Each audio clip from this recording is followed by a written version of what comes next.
Good morning, students. My name is Kavita Chaudhary from Sunita Global School and I will teach you Hindi in class 4th। तो बच्चों, एक बार फिर से आपका मेरी कक्षा में हार्दिक स्वागत है। आज की क्लास में हम हिंदी में पाठ 14 पानी और रसगुल्ले इस पाठ के जो बाकी के प्रश्न उत्तर हैं उन प्रश्न उत्तर के बारे में चर्चा करेंगे। साथ ही साथ पिछली क्लास में हमने कौन कौन से प्रश्न पढ़े थे उन प्रश्नों के बारे में एक बार फिर से हम बात कर लेते हैं। तो आपको पता ही है, पिछली क्लास में हमने 5 लिखित प्रश्न किए थे। कौन कौन से प्रश्न थे वो मैं आपको फिर से एक बार बता देती हूँ। तो लिखित प्रश्न क कि भैया ने पानी बर्बाद करने को राष्ट्रीय अपराध क्यों कहा, यानी जो भैया थे उन्होंने पानी बर्बाद करने को राष्ट्रीय अपराध क्यों कहा था। तो हम लिखेंगे कि भैया ने पानी बर्बाद करने को राष्ट्रीय अपराध इसलिए कहा क्योंकि पानी हमारा राष्ट्रीय धन है। इसके कम और अधिक होने से देश की आर्थिक स्थिति पर प्रभाव पड़ता है। उसके बाद प्रश्न ख पानी यमुना से घर तक कैसे पहुंचाया जाता है। तो उत्तर हमने लिखा कि बिजली की मशीनों द्वारा यमुना से पानी नलों में चढ़ाकर घरों तक पहुंचाया जाता है। उसके बाद ग प्रश्न 10 यूनिट बिजली से क्या क्या काम हो सकता है। तो हमने उत्तर में लिखा था कि 10 यूनिट बिजली से 600 प्याले चाय का पानी गर्म हो सकता है या फिर 480 कपड़ों पर इस्त्री यानी प्रेस हो सकती है। उसके बाद ख प्रश्न बिजली नष्ट करके हम देश के उत्पादन को कैसे रोकते हैं।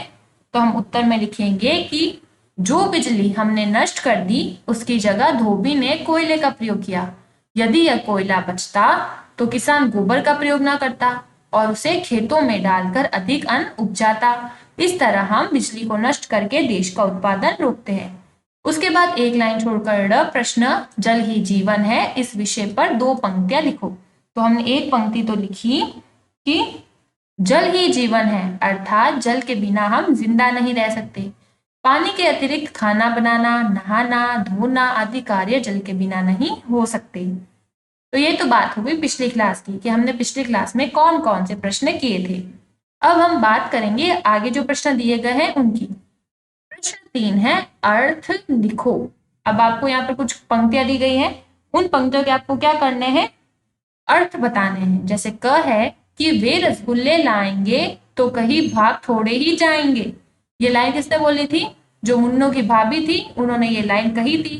अब आप इसको किस तरह से इसका अर्थ लिखोगे। तो हम अर्थ इसका लिखेंगे, इस पंक्ति का अर्थ हुआ कि रसगुल्लों के आने पर वे उसके खाने के लिए सुरक्षित रहेंगे। उसके यानी मुन्नू के खाने के लिए सुरक्षित रहेंगे, है ना। जैसे अपन बोल रहे हैं कि रसगुल्ले आएंगे तो कहीं भाग थोड़ी जाएंगे, भाग नहीं जाएंगे, यानी कि रसगुल्ले को जहां रखेंगे वो वहीं पर रहेंगे और मुन्नू के लिए खाने के लिए सुरक्षित रहेंगे।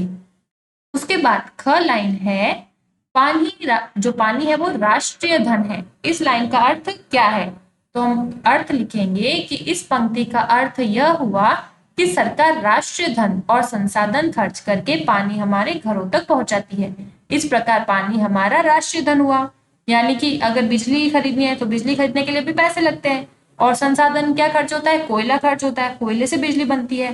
तो इस तरह से करके पानी हमारे घरों तक आता है और अगर हम उसे ही बर्बाद करते हैं तो इस तरह से राष्ट्रीय धन को हानि होती है। अब इस पंक्ति का अर्थ क्या है, इस पंक्ति का अर्थ यह हुआ कि सरकार राष्ट्रीय धन और संसाधन खर्च करके पानी हमारे घरों तक पहुंचाती है। इस प्रकार पानी हमारा राष्ट्रीय धन हुआ। उसके बाद ग लाइन है कि यानी कि 15 रसगुल्ले बह गए। ग लाइन क्या है, यानी कि 15 रसगुल्ले बह गए। अब इस लाइन का, इस पंक्ति का क्या अर्थ होगा। तो इसका अर्थ होगा कि इस पंक्ति का अर्थ यह हुआ कि एक नल 1 घंटा प्रतिदिन खुला रहा तो वर्ष भर में 15,000 गैलन अर्थात 75 रुपए बर्बाद होंगे। इतने में तो 15 रसगुल्ले आ जाएंगे। इसलिए भैया के समझाने पर मुन्नू ने कहा कि इतना पानी बर्बाद करना 15 रसगुल्ले बहा देने के बराबर हुआ। ठीक है बच्चों, क्योंकि जो लाइन थी पूरी हमने समझानी पड़ेगी कि 15 रसगुल्ले बह गए तो इसका अर्थ क्या होगा। जैसे हमने पाठ में भी पढ़ा कि अगर एक नल हर रोज यानी प्रतिदिन खुला रहता है 1 घंटे भी तो वर्ष भर यानी साल भर में 15,000 गैलन यानी कि 75 रुपए बर्बाद होंगे और 75 रुपए में क्या आ जाते हैं, 15 रसगुल्ले आ जाते हैं। इसलिए भैया के समझाने पर मुन्नू ने क्या कहा, इतना पानी बर्बाद करना 15 रसगुल्ले बहा देने के बराबर हुआ। अब उसके बाद अगला प्रश्न, भाषा को समझे। शब्द सीढ़ी बनाओ। अब आपको यहाँ पर एक शब्द सीढ़ी दी गई है, उस शब्द सीढ़ी को हमें बनाना है। ठीक है, तो देखो ये है, एक यहाँ पर वर्ण लिखा गया है, फिर यहाँ पर रिक्त स्थान दिया गया है, फिर ड, फिर और यहाँ पर दो रिक्त स्थान है, फिर ना लिखा गया है रिक्त स्थान। तो हमें ऐसे शब्द लिखने पड़ेंगे जिससे ये शब्द सीढ़ी पूरी हो सके। तो एक हम लिख सकते हैं यहाँ पे नल, नल, नल। अब बन रहा है यहाँ पर शब्द लड़, तो हम यहाँ पर लिख देंगे का, तो शब्द बन गया लड़का। यानी ऐसे वर्ण इस्तेमाल करने हैं जिससे शब्द सीढ़ी पूरी हो जाए और एक वर्ण दो शब्द बनाए। जैसे न, जो ल है वो नल में भी जुड़ रहा है और ल है वो लड़का शब्द में भी इस्तेमाल हो रहा है। वैसे ही नल लड़का। ठीक है, या फिर हम सब लिख सकते हैं यहाँ पर लड़ना, लड़ना भी लिख सकते हैं, लड़ना, लड़ना। अब इसका एक शब्द क्या बन जाएगा, नापना, नापना, क्योंकि इसके आखिर में ना है तो हमें ऐसा शब्द लिखना है जिससे एक शब्द बने। जैसे नल, लड़ना, नापना। अब ना शब्द है, इसके दो ऐसा शब्द हमें लिखना है जिससे कोई शब्द बने। तो हम लिख सकते हैं च ना, नाचना। उसके बाद अगली शब्द सीढ़ी है ध, फिर रिक्त स्थान दिया गया है, फिर क लिखा है, फिर रिक्त स्थान है, फिर ल लिखा गया है, फिर रिक्त स्थान दिया है। तो हम लिख सकते हैं यहाँ पर ऐसा शब्द जिससे आगे शब्द बने। तो हम वर्ण लिखेंगे न, तो शब्द बन गया धन। अब है न रिक्त स्थान क, तो ऐसा शब्द जिससे हम इस यहाँ पर इस्तेमाल करें तो एक शब्द बने। जैसे हम लिख सकते हैं म, तो शब्द बन जाएगा नमक। उसके बाद क रिक्त स्थान ल, तो हम लिखेंगे म, तो शब्द बन गया कमल। धन, नमक, कमल। और अब हम यहाँ पर लिख सकते हैं लड़का, लड़का। ठीक है, क्या लिखा हमने, लड़का। अब अगली शब्द सीढ़ी पा, रिक्त स्थान म, रिक्त स्थान ली और फिर रिक्त स्थान। तो अब हम क्या शब्द बनाए, ऐसा क्या इस्तेमाल करें कि दो शब्द बन जाए।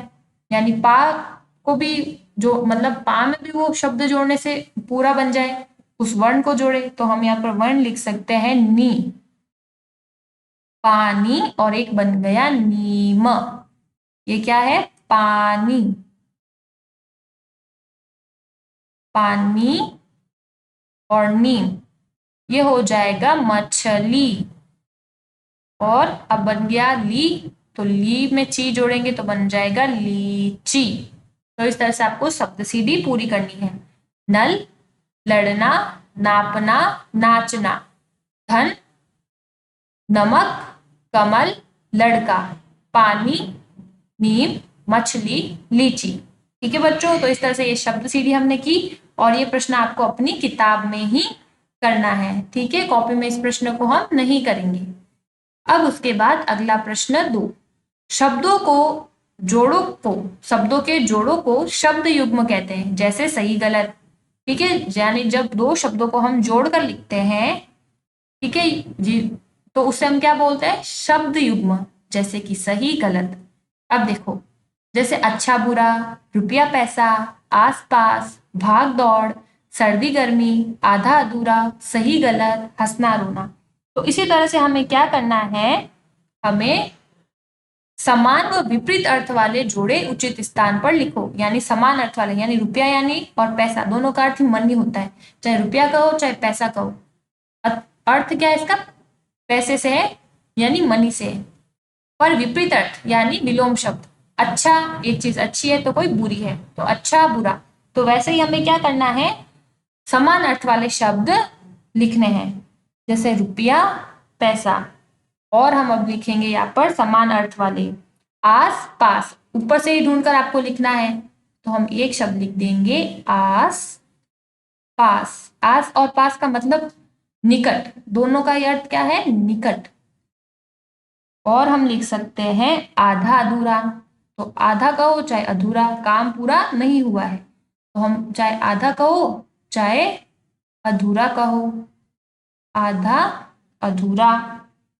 और हम लिख सकते हैं भाग दौड़, चाहे भागना कहो चाहे दौड़ना, अर्थ इसका एक ही है। तो हम लिखेंगे भाग दौड़, भाग दौड़। और विपरीत अर्थ वाले, अब ये हो गया अच्छा बुरा, सर्दी गर्मी, सर्दी अलग है ऋतु, गर्मी की ऋतु अलग है। और हम लिख सकते हैं सही गलत, सही गलत। और हम लिख सकते हैं हंसना रोना, हंसना रोना। ठीक है बच्चों, तो इस तरह से आपको समान अर्थ वाले शब्द लिखने थे, और यहाँ पर विपरीत अर्थ वाले, समान अर्थ वाले जैसे रुपया, पैसा, आसपास, आधा अधूरा, भाग दौड़, दोनों ही शब्द का अर्थ एक ही है। जबकि विपरीत अर्थ अच्छा अलग अर्थ है, बुरा अलग अर्थ है, सर्दी अलग है, गर्मी अलग है, सही अलग होता है, गलत अलग होता है, हंसना शब्द अलग है और रोना शब्द अलग है। तो इस तरह से आपको ये शब्द लिखने हैं। अब कॉपी में किस तरह से करना है वो मैं आपको बता देती हूँ। जैसे किताब में किया है वैसे ही हमें कॉपी में करना है। तो देखो यहाँ पर मैंने हिंट बॉक्स नहीं लिखा है, ठीक है। आपको सिर्फ समान अर्थ वाले शब्द लिखने हैं। समान व विपरीत अर्थ वाले जोड़े उचित स्थान पर लिखो। समान अर्थ वाले जैसे रुपया, पैसा, आस पास, आधा अधूरा, भाग दौड़। और विपरीत अर्थ वाले जैसे अच्छा बुरा, सही गलत, सर्दी गर्मी और हंसना रोना। ठीक है, आपको पता ही है समान अर्थ वाले शब्द कैसे होते हैं, जिनमें दोनों का अर्थ समान निकलता हो, और विपरीत अर्थ वाले जिसमें दोनों शब्दों का अर्थ विपरीत यानी अलग निकलता हो। अब बात करते हैं अगले प्रश्न की। अगला प्रश्न है प्रश्न 3। जो शब्द भाव, गुण, अवस्था आदि के बारे में बताते हैं उन्हें भाववाचक संज्ञा कहते हैं। यानी कि ऐसे शब्द जो किसके बारे में बताएं, किसी के भाव के बारे में, किसी के गुण के बारे में, कोई अवस्था के बारे में, उसके बारे में बताते हैं तो उन्हें हम भाववाचक संज्ञा कहते हैं। दिए गए शब्दों की भाववाचक संज्ञा बनाओ। अब यहाँ पर आपको कुछ शब्द दिए जाएंगे, उन शब्द के हमें क्या करना है, हमें उसकी भाववाचक संज्ञा बनानी है। जैसे बच्चा, बच्चा का भाववाचक संज्ञा क्या बन जाएगी, इंसान, अपना, ईमानदार, हंसना, मित्र। तो इन शब्दों की क्या भाववाचक संज्ञा बनेगी वो हम लिखेंगे। जैसे बच्चा, तो बच्चा जो है उसका भाववाचक संज्ञा बन जाएगा बचपन, क्योंकि बचपन किसका होता है, बच्चों का। तो बच्चा यानी बचपन। अब है ईमानदार, ईमानदार यानी कि भाववाचक संज्ञा हो जाएगी ईमानदारी, ईमानदारी। उसके बाद इंसान, तो इंसान का क्या बन जाएगा, इंसानियत। इंसान का भाववाचक संज्ञा क्या हो जाएगा, इंसानियत। फिर है हंसना, शब्द क्या है, हंसना। तो हंसना का भाववाचक संज्ञा बनती है हंसी। उसके बाद है अपना, तो अपना शब्द का भाववाचक संज्ञा होती है अपनापन। और उसके बाद है मित्र, तो मित्र शब्द की भाववाचक संज्ञा बनती है मित्रता। क्या बन जाएगी, मित्रता, मित्रता। तो इस तरह से हमने क्या किया, इन शब्दों के भाववाचक संज्ञा, इन शब्दों को भाववाचक संज्ञा में बदला। जैसे बच्चा का बचपन, ईमानदार का ईमानदारी, इंसान का इंसानियत, हंसना का हंसी, अपनापन, अपना का अपनापन, और मित्र का मित्रता। अब ये प्रश्न आपको कॉपी में किस तरह से करना है वो मैं आपको समझा देती हूँ। तो देखो बच्चों, प्रश्न 3, दिए गए शब्दों की भाववाचक संज्ञा बनाओ। बच्चा, बचपन, ईमानदार, ईमानदारी, इंसान, इंसानियत, हंसना, हंसी, अपनापन, अपना का अपनापन, मित्र, मित्रता।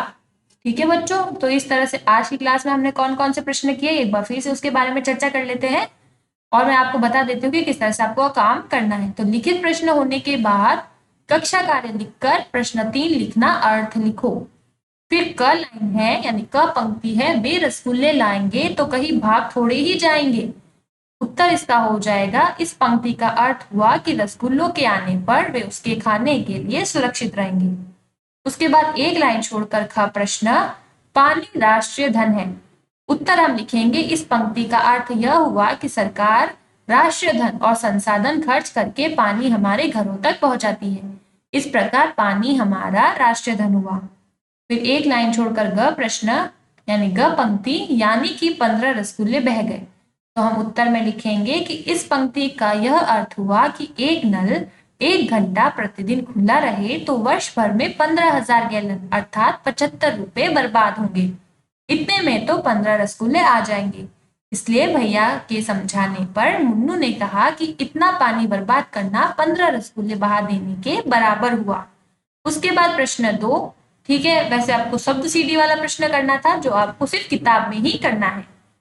उसके बाद प्रश्न 2 हम कर रहे हैं, समान व विपरीत अर्थ वाले जोड़े उचित स्थान पर लिखो।